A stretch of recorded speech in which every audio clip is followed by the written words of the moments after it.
here, so is her podcast at Rhode Island Comic Con, and we're here to talk about the Peter Mayhew Foundation. So you want to tell us a little bit what the Peter Mayhew Foundation does?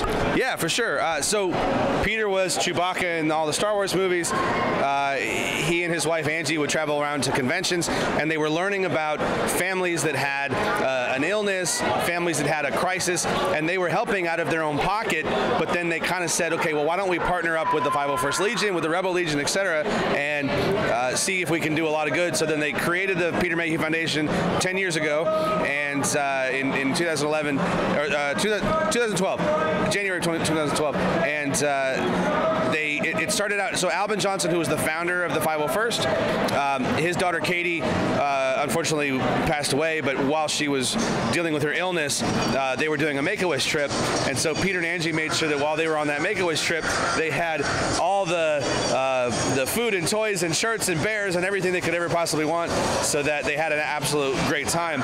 And so that kind of became the tone. Sometimes we've helped families that a tree fell on their house, and sometimes it's that their child is sick, and so disease, crisis, suffering, that's our modus operandi. Sounds like a really great foundation. How did you get involved with it? It's actually a funny story. So, you go to these Comic Cons and everybody has a banner over their table, and Peter was at an event in San Antonio and he didn't have a banner. So I offered, I have a graphic design, web design company, and I said, I'm happy to make a banner for you. And then Angie Mayhew was the only one that paid me for making a banner. Everybody else was like, yeah, I need a banner, make me a banner. People paid for the printing, but like Angie was the only one that actually was like, gave me some money for my efforts. So we became friends, and over the years working together, a need would arise, and then because I own my company, I have a little bit of flexibility with travel and whatnot. I'm not stuck at a desk 9 to 5, so I can kind of work from anywhere. So it's like, okay, I can go on that trip. I can go do that thing. It's taken us all over. We flew in the belly of a C-130 to take a young woman who was battling cystic fibrosis, who needed a lung transplant, and she was able to get that lung transplant. She's still with us today because of that transplant. So we've done some amazing. We're sitting there. The Ecto-1, the car, the Ghostbusters car, this ECMO machine was keeping her alive. And the machine looked like the top of the Ecto-1. Like there were tubes coming every which way.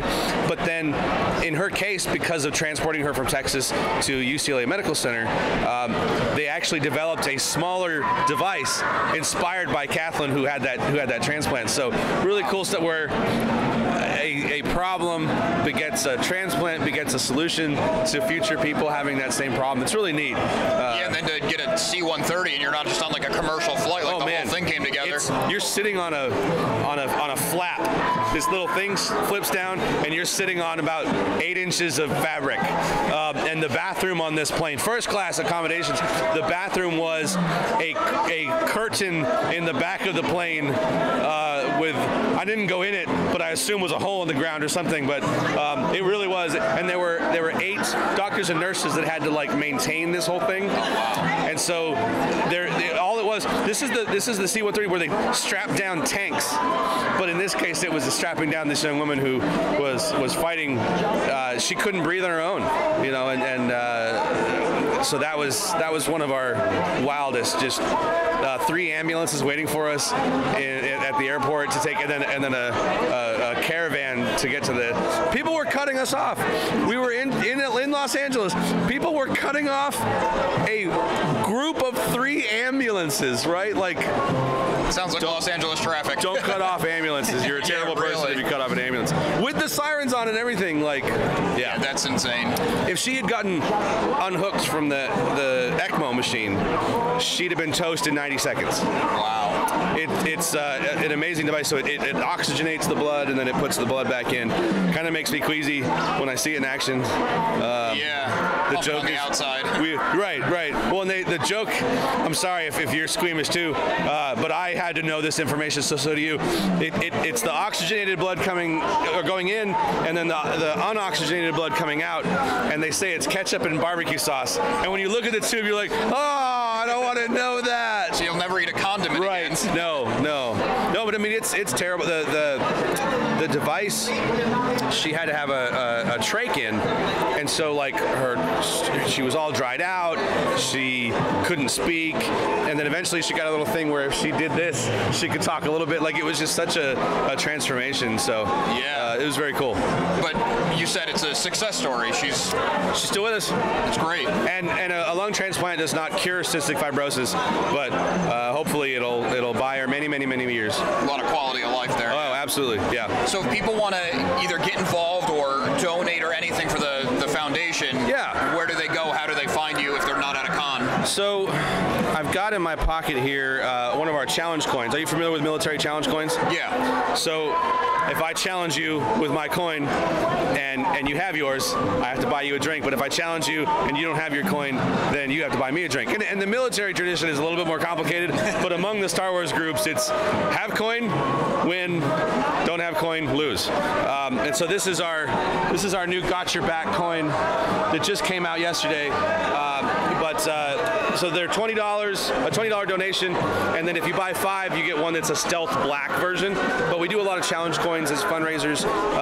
Here at Rhode Island Comic Con, we have pins that were handed out at Peter's memorial service. It's a bandolier ribbon, but if you go to MayhewFoundation.org, we are selling the new. Just click that anniversary coin link in the header. That'll take you right to that page, or it's on our Twitter or Instagram, whatever. We are at the Wookiee Roars everywhere. Wookiee with 2 E's. Always judge your friends when they get it wrong. But yeah, we love Star Trek fans. We love all the Vulcans and the Tribbles running around. No, but we're here. Check this out. So the 501st are gracious enough, and the droid builders are letting us take advantage of their space briefly. But they have this amazing setup. There's a whole Death Star hallway door that opens up. We've got Jawas and droids are everywhere. The whole Star Wars community is great. I kid. We love our Star Trek fans too, but the whole Star Wars community is great. Whether it's the 501st, the Rebel Legion, the Droid Builders, the Saber Guild, the Mandalorian Mercs, all these groups have like bent over backwards to make sure that Angie Mayhew still travels to cons. That's Peter's wife, and they make sure that she feels right at home everywhere we go. And but they're also constantly sharing and buying coins and doing fundraisers for us. It's absolutely amazing. The Mayhew Foundation is completely blessed by all the Star Wars fans. But yeah, you can get your own coin at MayhewFoundation.org. Very cool. Well, thank you for taking the time. It looks like everything's filling up, so I'll let you get back to your table, but we really appreciate it. This is great. Thank you.